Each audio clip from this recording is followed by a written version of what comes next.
These lanterns are put out at Obon, which is the festival for the ancestors or the dead.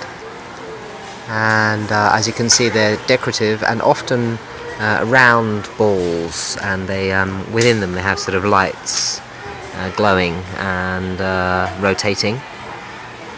This one's rotating rather pleasantly here.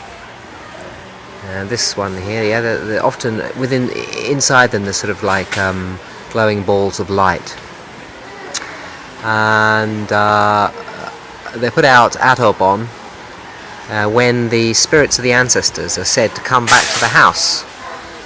So why is it that they have these lanterns out at this time of year?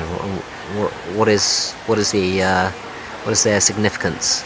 Well, it seems to me that they may be kind of like decoys, like people use when hunting ducks. That you put out a plastic duck, as it were. This one's got bubbles inside it. Look, you see in there, there's bubbles rising. You put out a plastic duck, and other ducks see the duck, and they come and I don't know, fly down to a lake, and then you blast them apart with your shotgun. But these aren't for any hunting, but according to Japanese law,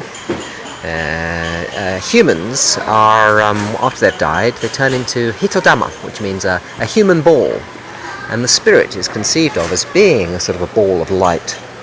And you'll often see Japanese ghosts coming out of images, more recently out of television sets, but in the Edo period, 300 years ago, for instance, one of the most famous Japanese ghosts used to come out of a lantern.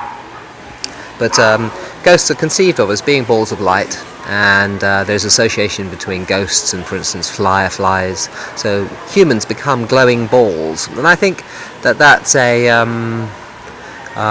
in line with, contiguous with the conception of the human as the perceptual self, or the purity of experience, in Nishida's words. In other words, if you just look and see your visual field as it is, then that is your soul.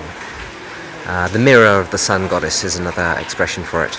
So after you die, they think, you become sort of a ball of light. Well, this is quite irrespective of the use of these lanterns. That is believed in Japan, that after you die you become, in a sense, a glowing ball.